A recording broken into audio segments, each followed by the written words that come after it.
Assalamualaikum warahmatullahi wabarakatuh. Saya Reza Rizky Najafi, kelas HSE Program Studi Hukum Ekonomi Syariah. Saya di sini ingin menyampaikan sebuah review sebuah video yang berjudul Inside Job sebagai berikut. Inside Job merupakan film sangat menarik dan bagus yang bercerita tentang investasi. Film yang dari Kages Ferguson ini mulai ditayangkan pada tahun 2008 silam, melibatkan pihak-pihak yang memiliki pengaruh yang sangat kuat dalam perekonomian Amerika. Pada saat itu yang berupa investor, politisi, pekerja jasa komersial, dan wartawan akademisi. Film Inside Job ini memenangkan Oscar pada tahun 2011 melalui kategori Best Documentary Video. Film ini memberi cerita tentang krisis keuangan global pada tahun 2008, fitur penelitian dan wawancara insentif. Film ini fokus terhadap perubahan dalam industri keuangan pada dekade menjelang krisis, gerakan politik terhadap deregulasi, dan bagaimana perkembangan perdagangan yang kompleks seperti pasar derivatif memungkinkan peningkatannya lebih luas dalam mengambil risiko pelanggaran peraturan yang ada di film itu untuk mendapat mengendalikan risiko atau dampak sistematis. Berikut isi cerita pada video Inside Job. Awal mula kasus pemerintahan Israel yang melakukan deregulasi pada kebijakan ekonominya. Salah satunya adalah kebijakannya adalah memprivatisasi 3 bank terbesar di sana. Bank tersebut meminjam 120 miliar 10 kali lipat GDP negara tersebut.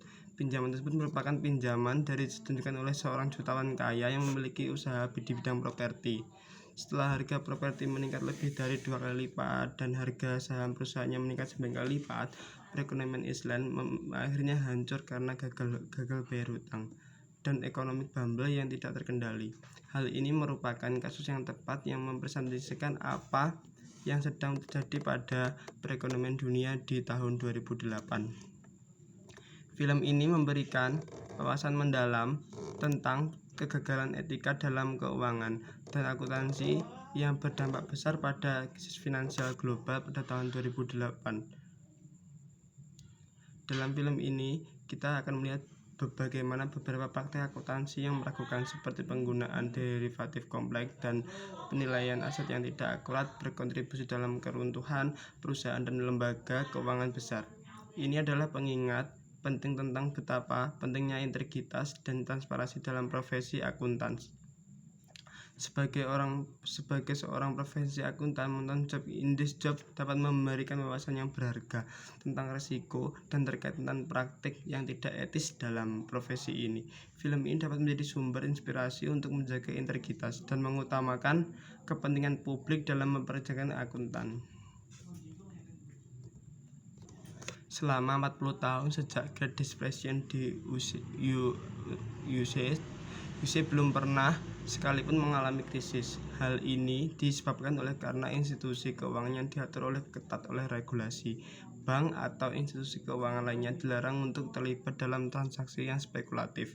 Contohnya konsep investment banking di era 70-an, sekitar partner menanamkan uangnya dalam jumlah besar dan mereka sangat konservatif dan berhati-hati untuk menginvestasikan uangnya. Namun, hal tersebut berubah sejak adanya regulasi di sektor keuangan yang menyebabkan banyak institusi keuangan yang go publik sehingga investment banking mengelola banyak dana dari masyarakat. Hal ini menjadi moral hazard bagi investment banyak agar masuk ke transaksi yang spekulatif. Deregulasi ini diduga menjadi karena pengangkatan Donald Reagan, CEO yang Merrill Lynch Investment Bank terkemuka saat itu, menjadi Treasury Secretary. Salah satu deregulasi sektor keuangan adalah memperoleh bank untuk mengelola dana nasabahnya di transaksi yang berisiko.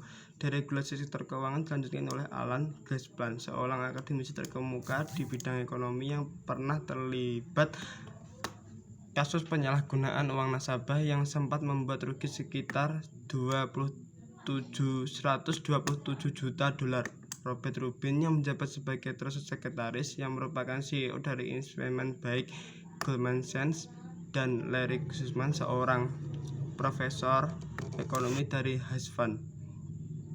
Dari latar belakang orang-orang ini dapat kita lihat bahwa adanya kemungkinan kepentingan khusus masuk ke peraturan-peraturan di sektor keuangan. Pada akhir tahun 1990, sektor keuangan dibagi-bagi perannya menjadi beberapa perusahaan raksasa, yang dimana jika salah satu dari mereka mengalami kesulitan keuangan, maka ekonomi secara keseluruhan akan ikut kesulitan. Bahkan hal ini diperburuk dengan adanya merger antara Cilacap dan Transpac yang ditransformasi oleh Treasure Administration di tahun 1998. Merger tersebut kemungkinan institusi dengan menaruh dana nasabahnya ke sebuah investasi berisiko, di mana hal ini sebenarnya melanggar hukum yang telah dibuat setelah Great Depression atau Glass Steagall Act. Namun hal ini dilegalkan dengan meloloskan Glass-Steagall Act sebagai pengganti Glass Steagall Act. Bank-bank yang sangat besar ini dapat menghimpun dana nasabah yang sangat banyak, sehingga memungkinkan mereka untuk menggerakkan pasar modal dan keuangan sesuai dengan keinginan mereka. Selain itu, mereka tidak khawatir jika mengalami kesulitan keuangan, karena semakin besar suatu bank, maka semakin besar kemungkinan mereka untuk ditolong pemerintah jika kesulitan keuangan. Mungkin itu saja yang dapat saya sampaikan, kurang lebihnya mohon maaf. Wassalamualaikum warahmatullahi wabarakatuh. Audio Jungle.